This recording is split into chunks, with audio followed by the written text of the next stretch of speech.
Hi guys, Ash here from the Gooders and Blues, and welcome to this new video style I'm trying now. So excuse me if it doesn't go right first time wrong. But as you can see in the title there, Everton lose in typical fashion, which they did yesterday.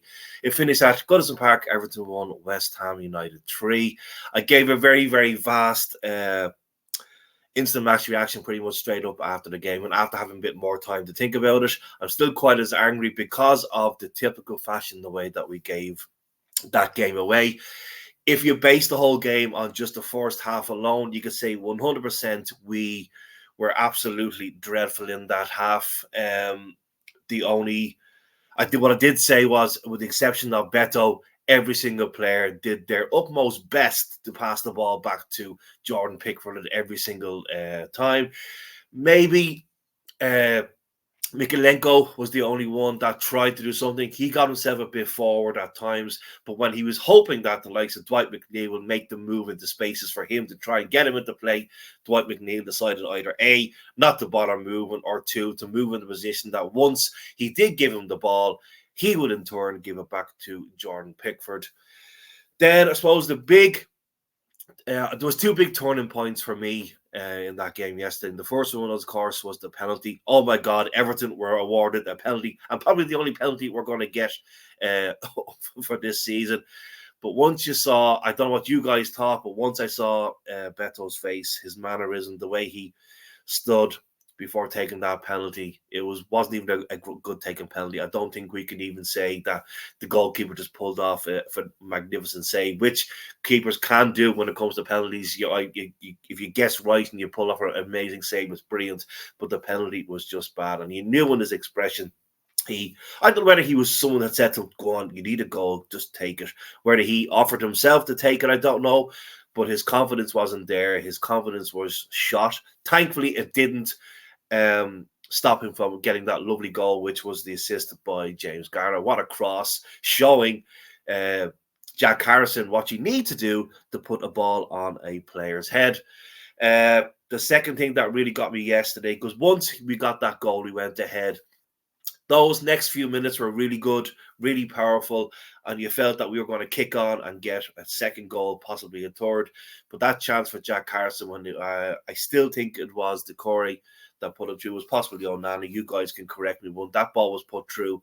It wasn't a tight angle, but when you're a left foot player, right foot player, you should have had enough pace on that ball when he's been brought into play to absolutely lace it straight past the goalkeeper. And even if the goalkeeper, like obviously Abiola was saving everything yesterday with West Ham.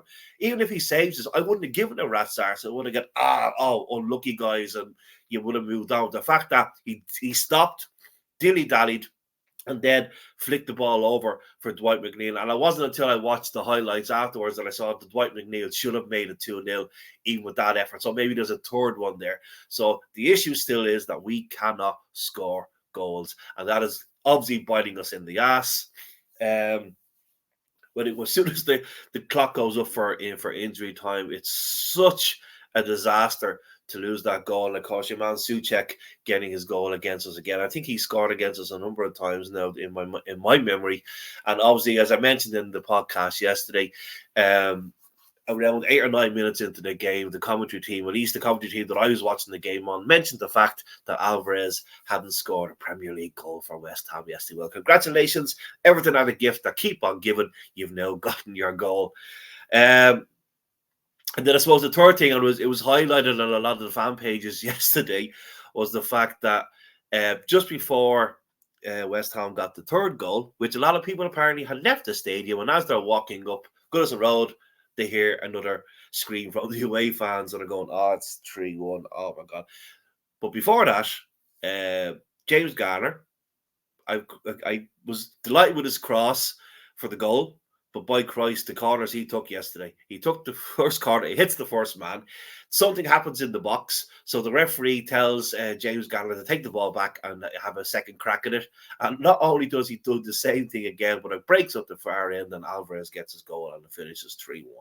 So lead me on to the final bit for this video is about this whole thing with the points being taken. And the more and more I think about it, the big question is, what is now the precedent being set for the likes of our second charge and for the charge for Nottingham Forest. So we've had the 10 points reduced to 6.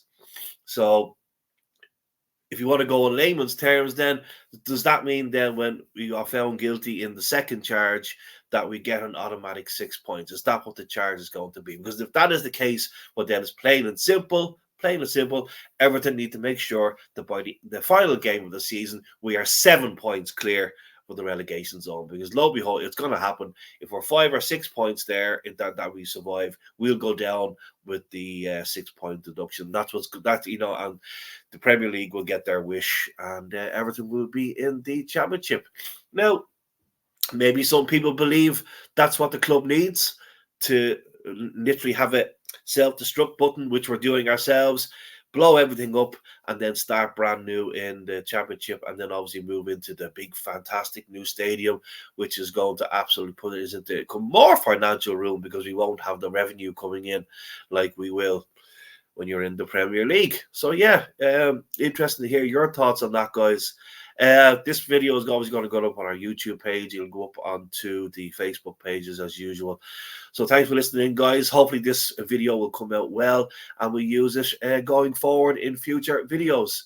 As I'm recording this, just seen Manchester City absolutely come back brilliantly to beat Man United 3-1 in the derby. Phil Foden, if you ever just wanted to join a proper team, you're world class. I'll have you. He was the kind of player now in 10 or 12 years time, and he's 32, 33 years of age. We'll sign him on a big, massive contract with massive wages just to finish off his contract, and I'll be in me late 50s by that point. But anyway, guys, thanks for listening in, and I'll talk to you again very soon. Up the toffees.